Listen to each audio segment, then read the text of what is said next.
ನಮಸ್ಕಾರ. 1964 ಕರ್ನಾಟಕದ ಅಭಿವೃದ್ಧಿಯ ಇತಿಹಾಸದಲ್ಲಿ ಮಹತ್ವದ ವರ್ಷ. ಶರಾವತಿ ನದಿಗೆ ಅಡ್ಡವಾಗಿ ಲಿಂಗಮಕ್ಕಿ ಅಣೆಕಟ್ಟು ನಿರ್ಮಾಣವಾಯಿತು. ವಿದ್ಯುತ್ ಹೆಚ್ಚಾಯಿತು.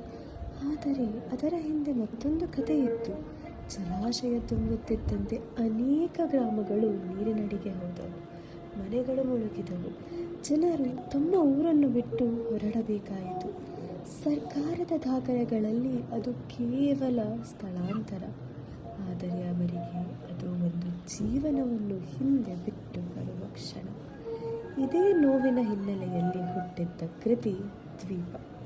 ಏಕೆಂದರೆ ಕೆಲವೊಮ್ಮೆ ನೀರಿನಲ್ಲಿ ಮುಳುಗುವುದು ಕೇವಲ ಮನೆಗಳಲ್ಲ, ಒಂದು ಊರಿನ ಆತ್ಮವೇ.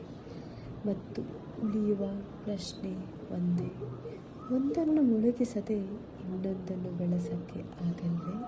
ಧನ್ಯವಾದ.